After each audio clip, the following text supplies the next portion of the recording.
Baik, langsung saja pada soal nomor pertama, yaitu jelaskan menurut Anda pengertian dari filsafat dan bagaimana filsafat dalam kehidupan sehari-hari, lalu berikan contohnya. Filsafat itu adalah sebuah renungan atau pemikiran yang sangat mendalam terhadap suatu kepercayaan atau suatu sikap.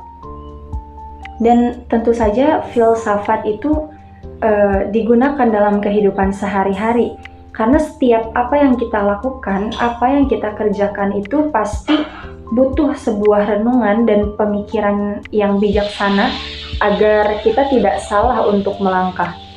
Contohnya, ketika kita sedang dihadapkan dengan dua pilihan, misalnya kuliah atau menikah, nah pada saat itu kita akan merenung dan berpikir mendalam agar pilihan yang kita pilih sesuai dengan basic atau kemampuan kita sehingga kita tidak salah untuk mengambil keputusan.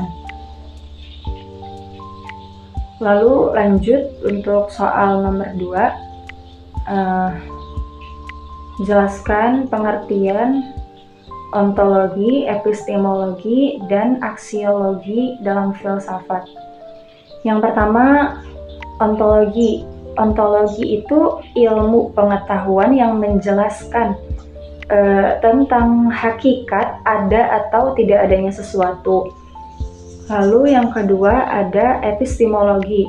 Epistemologi itu ilmu pengetahuan yang membahas tentang teori-teori. Dan yang ketiga ada aksiologi. Aksiologi itu adalah kajian yang membahas nilai manfaat dari nilai manfaat dari ilmu pengetahuan itu sendiri. Soal nomor 3 yaitu bagaimana pendapat aliran-aliran tentang hakikat dari ilmu pengetahuan. Yang pertama ada aliran objektivisme. Aliran objektivisme itu memandang suatu hal sesuai dengan apa yang melekat pada sesuatu tersebut, baik dalam sifatnya maupun bentuknya. Contohnya misalnya seperti di saat kita sedang melihat bantal yang berwarna merah, pikiran kita akan berpikir apa adanya, ya udah itu bantal warnanya merah. Yang kedua ada aliran subjektivisme. Aliran subjektivisme itu lebih melihat pada latar belakang sesuatu yang kita ketahui sebelumnya. Misalnya ketika kita mengenal seseorang yang memakai pakaian sufi, mungkin orang akan berpikir kalau misalnya orang yang berpakaian sufi itu seorang yang taat beragama, seorang yang soleh atau semacamnya. Tapi karena kita tahu latar belakangnya seperti apa, kita tidak akan berpikir seperti yang orang pikirkan, karena kita tahu kesehariannya seperti apa, latar belakangnya juga seperti apa. Gitu.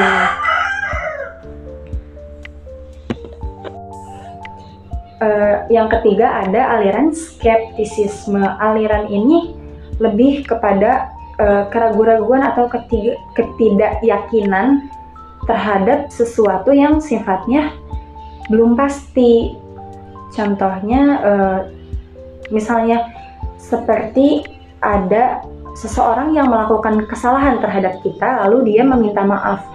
Sebelum kita memaafkan dia, kita masih belum yakin nih apakah orang itu benar-benar dengan tulus berminta maaf kepada kita, apakah orang itu benar-benar akan berubah nantinya. Jadi masih ada keraguan-raguan dalam hati dan pemikiran kita terhadap orang tersebut. Yang keempat ada fenomenalisme, aliran fenomenalisme.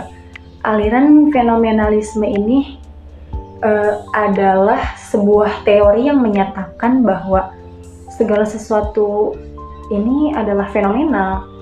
Jadi gejalanya tidak hanya sebatas yang diamati, yang dirasakan oleh indera saja, tapi juga ditambahkan dengan kesadaran. Contohnya seperti di saat kita menonton televisi, dan di dalam televisi itu ada teman kita yang menjadi artis misalnya.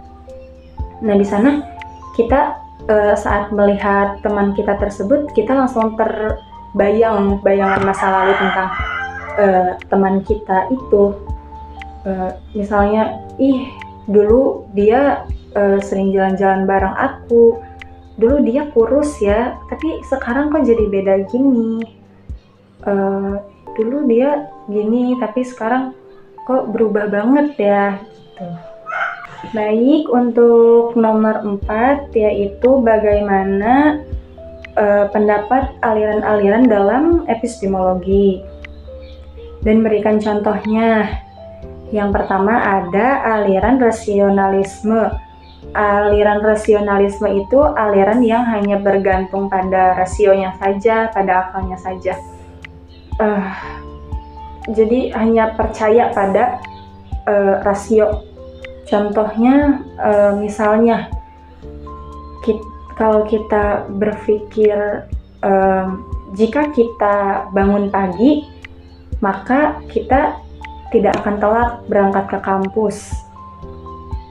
Atau misalnya jika kita sedang sakit, lalu kita minum obat, pasti kita akan cepat sembuh. Mungkin seperti itu. Dan yang kedua ada aliran empirisme.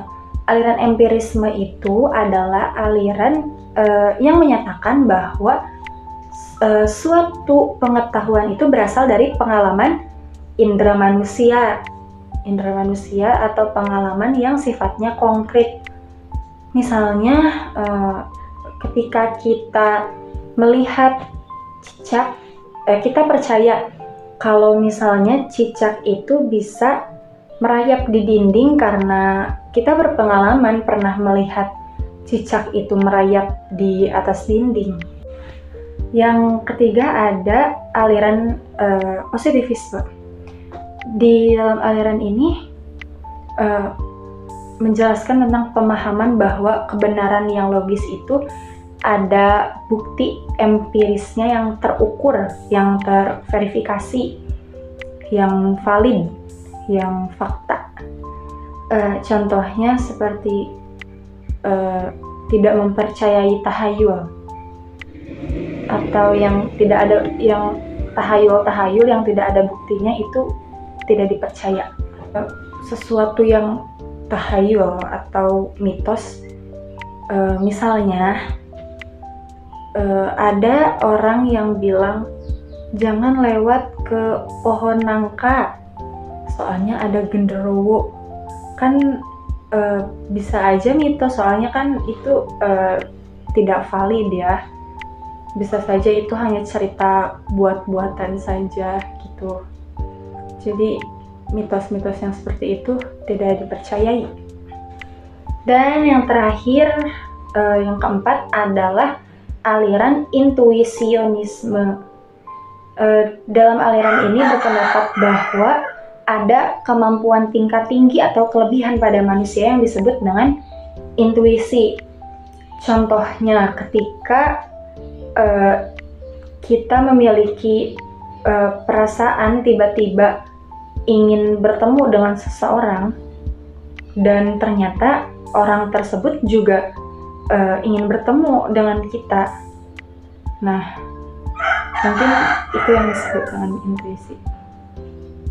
Untuk nomor selanjutnya, yang terakhir, nomor 4, jelaskan model-model penalaran. Yang pertama ada penalaran induksi. Penalaran induksi itu adalah proses berpikir untuk menarik kesimpulan berupa prinsip. Contoh dalam kehidupan sehari-hari, ketika kita melihat makanan pedas dan kita teliti, makanan pedas itu bisa menyebabkan perut kita sakit. Seperti itu. Yang kedua adalah penalaran deduksi. Penalaran deduksi itu adalah cara mengambil kesimpulan secara logis melalui premis-premis yang ada. Contohnya, premis yang pertama, gajah merupakan hewan yang memiliki belalai panjang. Premis kedua, setiap hewan adalah makhluk ciptaan Tuhan. Dan kesimpulannya, gajah adalah makhluk ciptaan Tuhan. Dan yang terakhir adalah penalaran dialektika. Penalaran dialektika ini adalah hasil dari kajian dan perbandingan antara teori yang pertama dan teori yang kedua. Contohnya dalam praktek ibadah, dalam kunut. Teori pertama menyatakan bahwa Rasulullah melaksanakan kunut pada saat sholat subuh. Dan teori yang kedua, ada yang menyatakan bahwa Rasulullah pernah meninggalkan kunut pada saat melaksanakan sholat subuh.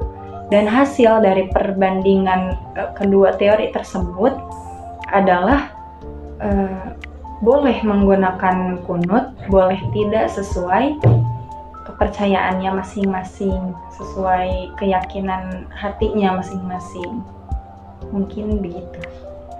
Dan sekian jawaban-jawaban dari soal yang telah diberikan. Saya Siti Hana Agustiana. Wassalamualaikum warahmatullahi wabarakatuh. Thanks for watching.